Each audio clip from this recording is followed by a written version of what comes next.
यश भारती से प्रदेश के लोगों को सम्मानित करने का काम किया था, जिन लोगों ने भी अपने क्षेत्र में उत्कृष्ट और अच्छा कार्य किया था। इसलिए आज समाजवादी पार्टी इस बात को अपने घोषणा पत्र में शामिल करेगी। समाजवादी पार्टी का जब घोषणा पत्र आएगा, यश भारती सम्मान फिर से शुरू किए जाएंगे और इसी तरह जिला स्तर पर हर साल नगर भारती सम्मान दिए जाएंगे। नगर के उत्कृष्ट समाज सेवियों, साहित्यकारों, पत्रकारों, कलाकारों, खिलाड़ियों के साथ ही नौकरी रोजगार सृजित करने वाले कारोबारियों, व्यापारियों, उद्यमियों तथा डॉक्टर, इंजीनियर, सीए व अन्य सेवाओं में उत्कृष्ट कार्य करने वाले प्रोफेशनल लोगों को भी राज्य और नगर के स्तर पर ये सम्मान पत्र दिए जाएंगे। और सबसे पुरानी और सबसे महत्वपूर्ण बात, जो हमारे सहयोगी साथ बैठे हैं, समय समय पर इन्होंने बात रखी है और ये बहुत ही महत्वपूर्ण बात इसलिए है कि जहां कर्मचारियों की सोशल सिक्योरिटी की बात है, उनकी सोशल सिक्योरिटी और इतनी सेवा के बाद उनके सम्मान के लिए, और जब उम्र ज़्यादा हो रही, क्योंकि इधर उम्र भी, लाइफ एक्सपेक्टेंसी बढ़ी है, उम्र बहुत हो जाती है, तो उनके लिए जो सपोर्ट होना चाहिए, सपोर्ट के लिए, उनके रिस्पेक्ट के लिए और सोशल सिक्योरिटी के लिए समाजवादी पार्टी ने फैसला लिया है कि पुरानी पेंशन व्यवस्था की बहाली होगी जब समाजवादी सरकार उत्तर प्रदेश में बनेगी। हालांकि मैं पढ़ना चाहूं तो पूरा पढ़ भी सकता हूं, लेकिन हमारे पुरानी पेंशन व्यवस्था की बहाली के लिए घोषणा पत्र में हम लोग समाजवादी लोग शामिल करने जा रहे हैं। उत्तर प्रदेश के सरकारी सेवा में नियुक्त शिक्षक, कर्मचारी एवं अधिकारियों को सेवानिवृत्त होने पर जीवन यापन के लिए मासिक पेंशन दी जाती थी। इससे सेवा निवृत्त कर्मचारियों को आर्थिक सुरक्षा प्रदान होती थी। केंद्र में भारतीय जनता पार्टी की सरकार द्वारा वर्ष 2004 में नियमावली बनाई, जिसके आधार पर अप्रैल 2005 के बाद नियुक्त शिक्षक और कर्मचारी की मासिक पेंशन की योजना समाप्त की गई और नई पेंशन योजना लागू की गई, जिससे सेवानिवृत्त कर्मचारी एवं शिक्षक को सेवानिवृत्त होने पर एकमुश्त धनराशि प्रदान की जा रही है। इसके लिए 10% धनराशि कर्मचारी देता है और 14% सरकार देती है और इस पैसे को शेयर मार्केट में लगाया जाता है, जिससे इस व्यवस्था की विश्वसनीयता पर प्रश्न लगता है।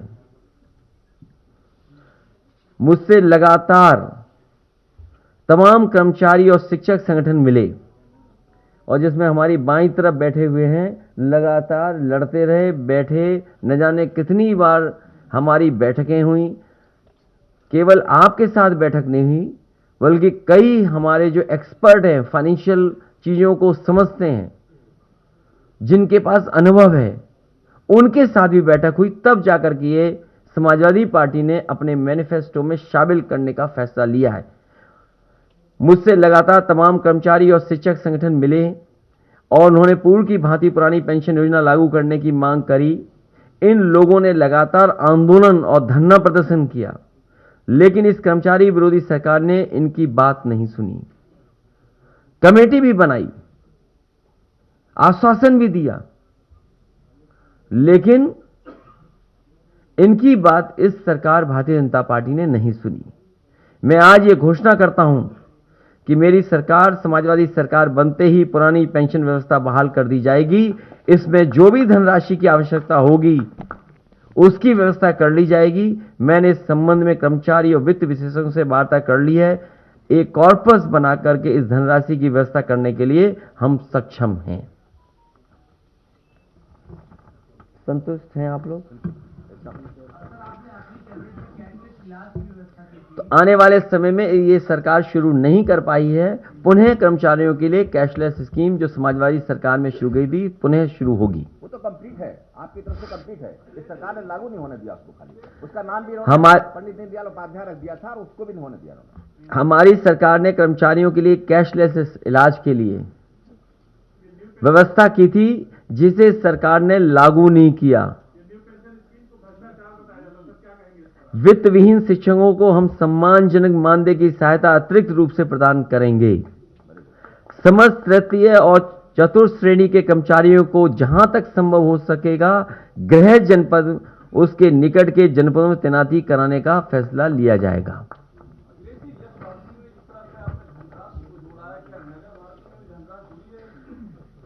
बहुत छोटा सवाल पूछ रहे हो इतनी बड़ी योजना के सामने।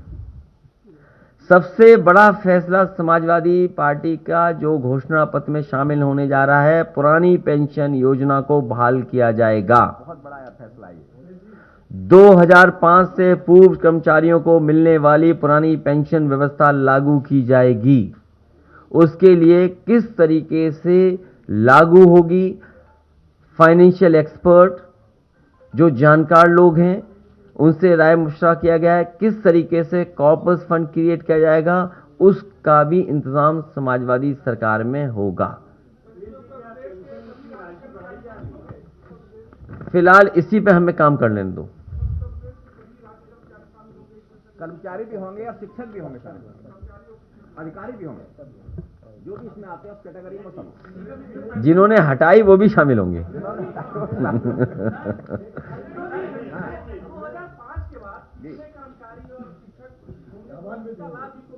लगभग 12 लाख लोग हैं।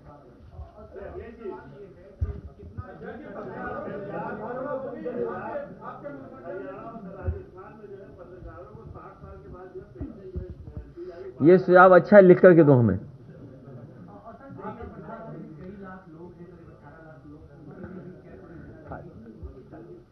वो अभी पूरा हमारा घोषणा पत्र आने दो। आज कुछ मुख्य बिंदु आपके बीच में रखी हैं। इसके अलावा जो और महत्वपूर्ण चीजें आ रही हैं कर्मचारियों को लेकर के या अन्य विभागों को लेकर के, वो हमारे घोषणा पत्र में शामिल होगी।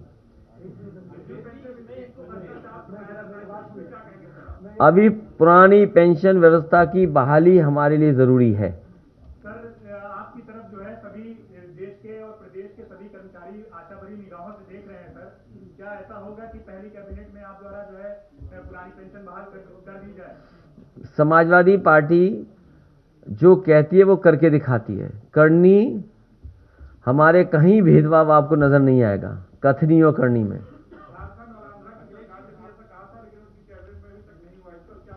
ये उत्तर प्रदेश है, ये दूसरा प्रदेश नहीं है।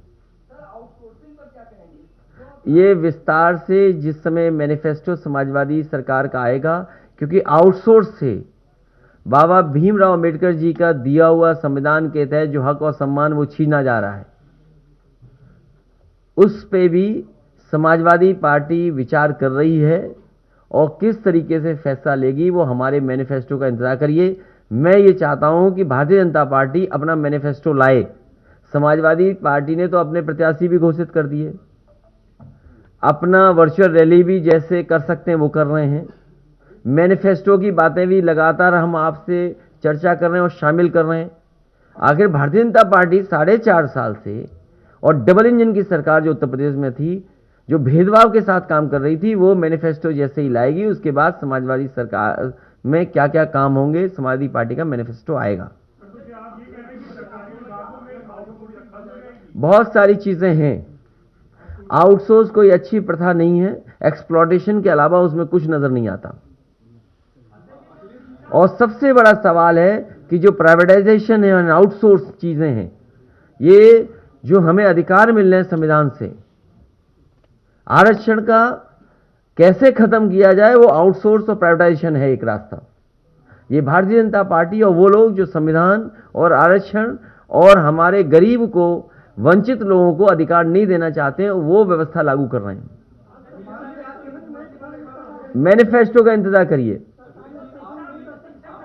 बहुत सारे ऐसे हैं जो उलझाई चीजें हैं। मैं आपसे कहूंगा कि जिस समय 2017 का घोषणा पत्र समाजवादी पार्टी ने रखा था, उसमें भी बहुत सारी ऐसी बातें थी जो आप कह रहे हैं, आंगनवाड़ी हैं या आशा कार्यकर्ता हैं, इनके बारे में जो कहा गया था। ये बहुत सारे सवाल हैं जिनको अभी घोषणा पत्र में शामिल होना है। क्या आप घोषणा पत्र का इंतजार नहीं कर रहे हैं?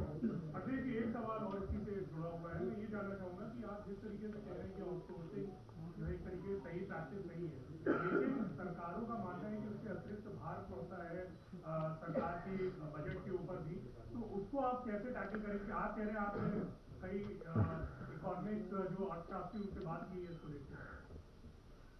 जैसे पड़ोसी देश है दिवालिया हो गया, तो क्या वो आउटसोर्स पे चला जाएगा देश का? सरकार अगर दिवालिया हो रही है तो क्या आउटसोर्स पे कर दोगे? तभी मैंने आपसे कहा कई बार कि भारतीय जनता पार्टी अगर सरकार में रही, ये हर चीज बेच रही है और एक दिन हो सकता है सरकार को ही आउटसोर्स कर दें।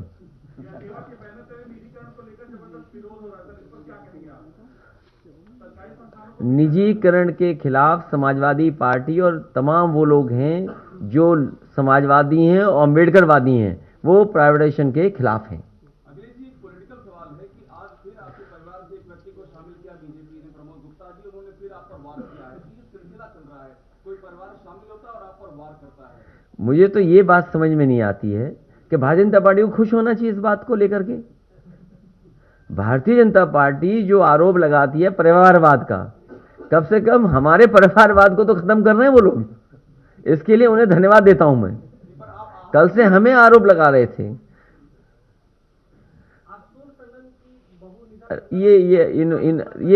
ये काम भारतीय जनता पार्टी ये काम भारतीय जनता पार्टी कर सकती है। उन्हीं से सवाल पूछिए। समाजवादी पार्टी किसी के घर में लड़ाई नहीं करा सकती। ये आप अपने मनगढ़ंत मत कहिए कि हो सकता तुम ही भारतीय जनता पार्टी के हो। पता करके बताओ ये भारतीय जनता पार्टी के तो नहीं है। हमें इनका मोहल्ले का पूरा एड्रेस देना, हम पता करेंगे वोट हमें कितने मिले वहां। नहीं, हम ये नहीं करेंगे। ये परिवार में झगड़ा नहीं कराएंगे हम किसी के। ये कानूनी है, वो अपने कानूनी उसमें करें। समाजवादी पार्टी किसी घर में लड़ाई नहीं करवाती है, तो क्या आपको लगता है कि घर में आपके जो हो रहा है बीजेपी इसके पीछे जानबूझ के ऐसा कर रही है, लड़ाई करवा रही है आपके घर में? अभी तक आपकी आंख नहीं खुली? कैसे पत्रकार हो आप? आपको तो ये पता ही है। प्रभावित आप हो रहे हैं, मैं नहीं। नहीं, प्रभावित सवाल प्रभावित का नहीं है। सवाल ये है क्या आप तक इतना तक नहीं जान पाए आप कि भारतीय जनता पार्टी जो परसेप्शन है, जो परसेप्शन समाजवादी पार्टी का है, जिस तरीके से समाजवादी पार्टी में भारतीय जनता पार्टी के बड़े बड़े मंत्री शामिल हुए, जिनके पास व्यापक समर्थन है, जनाधार है, जो आपकी पार्टी में शामिल हुए स्वामी प्रसाद मौर्य जी, कितना बड़ा जन समर्थन है उनके पास। उनके पास जन समर्थन है, उनके साथ लोग हैं।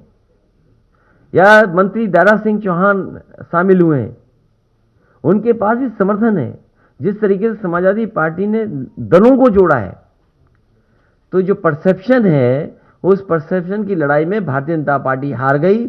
हम लोग आगे हैं, हम अपना मैनिफेस्टो रिलीज कर रहे हैं कि आखिरकार जनता के बीच में जब हम जा रहे हैं तो जनता से हम क्या कहें।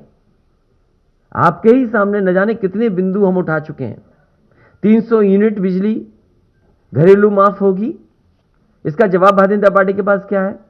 भारतीय जनता पार्टी कहने लगी हम बिजली आधा कर देंगे, तो इसका मतलब 4.5 साल तक तुम बिल ज्यादा लेते रहे। 4.5 साल का पैसा वापस करोगे क्या? लैपटॉप डिस्ट्रीब्यूशन होगा। इन्होंने जो टैबलेट दिए हैं उस पर उंगली उठ रही है, प्रश्न लग रहे हैं। समाजवादी सरकार के दिए हुए लैपटॉप आज भी चल रहे हैं। किस स्पेसिफिकेशन के खरीदे गए थे और किस स्पेसिफिकेशन के बांट दिए गए? समाजवादी पेंशन एक ऐतिहासिक फैसला था और डायरेक्ट बैंक के अकाउंट में जाता था। यह व्यवस्था समाजवादियों ने उत्तर प्रदेश में न जाने कब लागू कर दी थी और अब बढ़ा करके उसको 18,000 रुपए किया है। ये कोई छोटा फैसला नहीं है, ये बड़ा फैसला है। गरीब माता बहनों की मदद के लिए, उनके सम्मान के लिए समाजवादी पेंशन पुनः शुरू होगी और ये जो पुरानी पेंशन व्यवस्था की बहाली, ये हिस्टोरिकल फैसला है। और उनके लिए जो बुजुर्ग हैं, जो सेवा देते हैं और नौकरी के बाद उनके सम्मान के लिए कम से कम एक ऐसी व्यवस्था है जो जीवन भर उनके साथ रहेगी। आज लाइफ एक्सपेक्टेंसी ज्यादा है, 80 साल 85 साल, लोग 90 साल जी रहे हैं। हम तो 24 साल से पूछते हैं उम्र कितनी, 24 साल की, 80 है उनकी। केशव प्रसाद मौर्य ने अभी ट्वीट किया, उन्होंने कहा है कि अखिलेश यादव जी को वहां से चुनाव लड़ना चाहिए जहां 2012 से 17 में उन्होंने सबसे ज्यादा विकास किया है, वरना वो विकास में चुनाव लड़ने की बात कर रहे हैं। हाईवे पे कोई वो तो कॉन्स्टिट्यूंसी है नहीं, हाईवे पे तो कई कॉन्स्टिट्यूंसी हैं। अगर हम आगरा से लेकर के गाजीपुर तक कॉन्स्टिट्यूंसीज गिने, इतनी कॉन्स्टिट्यूंसी हैं जिसकी आप कल्पना नहीं कर सकते। कहीं भी लड़ जाएंगे समाजवादी पार्टी जीत जाएगी। लेकिन सवाल यह है, ये लोग जाने वाले लोग हैं।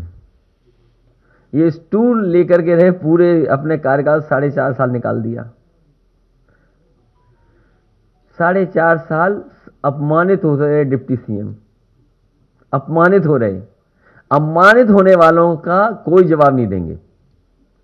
जिनको भारतीय जनता पार्टी की सरकार में अपमान मिला हो, जो अपने समाज के लिए कुछ न कर पा रहे हों, देखते रह गए।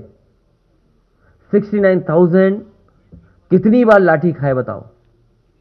यहां जितने नौजवान आए सब लाठी खाए, अपने हक के लिए, अपने सम्मान के लिए लड़ते रहे। कोई ये नहीं कर पाए, कुछ भी मदद नहीं कर पाए। इसलिए इन लोगों की चर्चा करना ही बेकार है।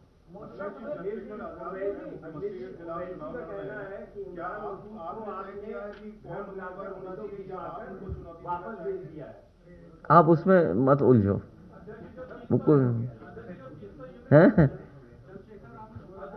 सब ठीक है, सब ठीक हो गया। हाँ,